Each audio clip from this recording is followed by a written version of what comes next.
E se Nikola Tesla tivesse reencarnado no corpo de Rudeus Greirat Parte 1, o bebê que enxergava o invisível ar no interior da casa dos Greirat cheirava a madeira recém-lavada, leite morno e o frescor da floresta que cercava a propriedade quando a criança veio ao mundo.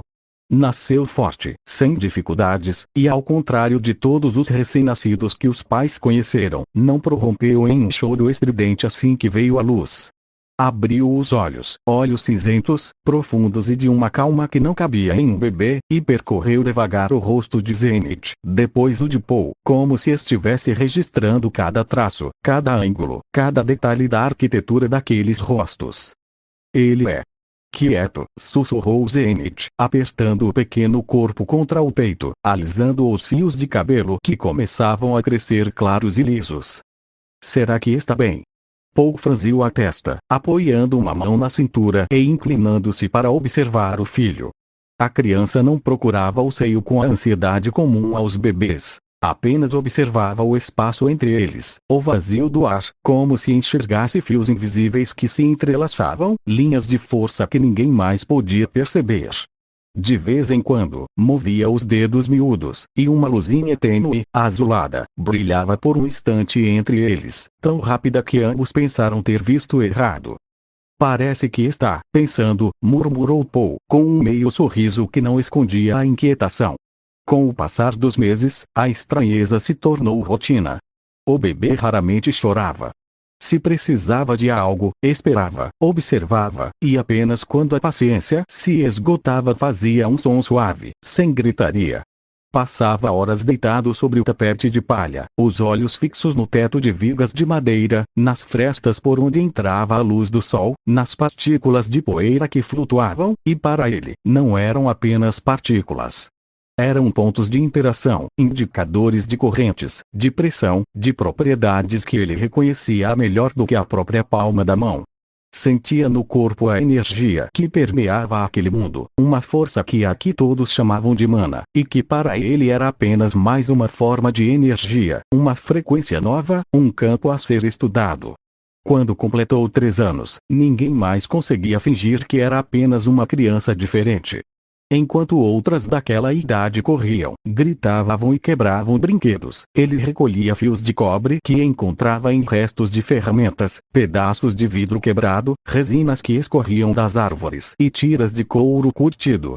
Trabalhava com as pequenas mãos com precisão espantosa, sem tremores, sem erros, como se cada movimento fosse calculado 1000 vezes antes de acontecer. Passou noites inteiras, de pé sobre uma cadeira, porque ainda era pequeno, montando peça por peça ao lado de sua cama, no canto mais afastado do quarto. Ninguém compreendia o que fazia. Uma estrutura de madeira polida, fios enrolados em espiral com exatidão matemática, uma esfera de vidro oca no topo, preenchida com um gás que ele próprio havia extraído fervendo e condensando plantas raras que encontrou na beira do riacho. Na noite em que terminou, ajustou o último fio, tocou uma das extremidades com o dedo, e o vidro brilhou. Uma luz suave, branca e uniforme, sem chama, sem fumaça, sem óleo, iluminou todo o quarto com clareza tal que se podia contar cada veia das folhas secas no chão. Não tremeluzia como tocha ou vela. Era constante, firme, como a própria luz do dia aprisionada em uma esfera. Paul e Zenith correram ao ouvir o silêncio estranho vindo do quarto, e pararam na porta, de boca aberta, sem conseguir falar. A luz não vinha de fogo algum. Não havia cheiro de fumaça, nem calor excessivo.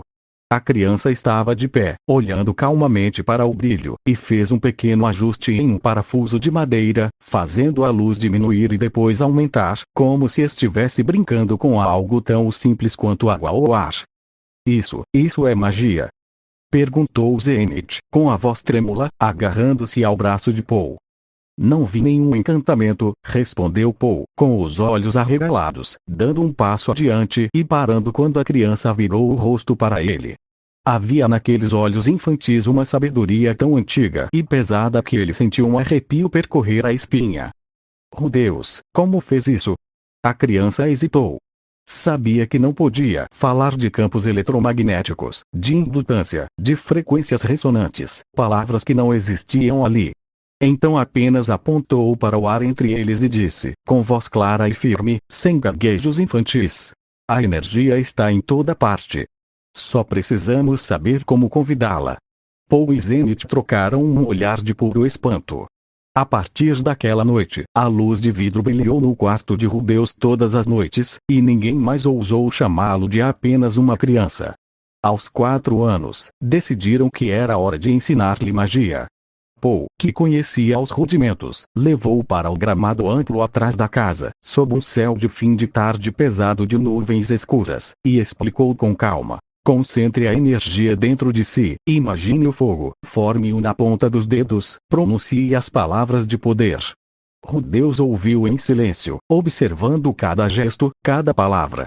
Não fechou os olhos como era comum. Manteve-os abertos, fixos no ar, sentindo aquela energia, a mana, fluir dentro de si, misturando-se à energia que conhecia, sentindo as diferenças de potencial entre o chão úmido, o ar carregado de umidade, as copas das árvores altas. Não imaginou fogo. Imaginou diferença de potencial. Caminho de menor resistência. Descarga. Quando estendeu a mão e pronunciou o som que lhe foi ensinado, não saiu chama alguma.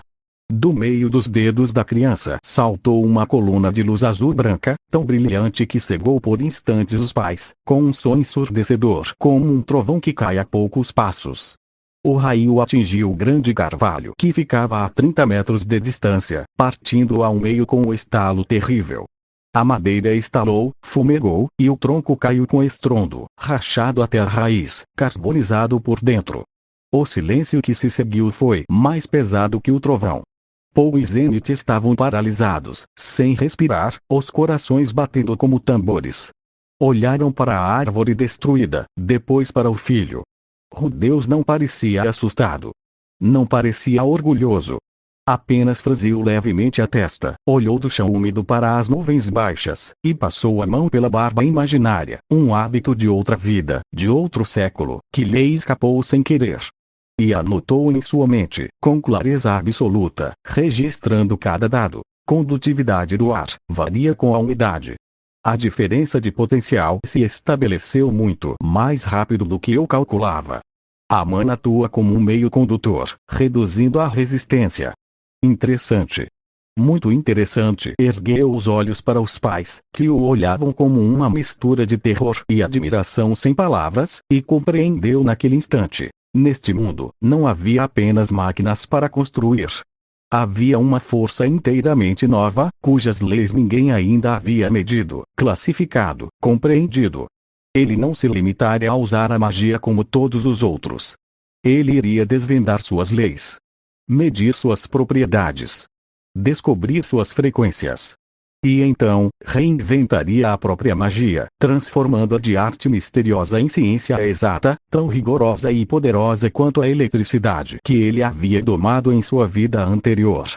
O menino olhou para o céu escuro, onde as nuvens ainda carregavam carga elétrica, e sorriu pela primeira vez, um sorriso calmo, profundo, cheio de planos. A jornada seria longa, mas pela primeira vez em muito tempo, havia um campo inteiro de conhecimento esperando para ser descoberto.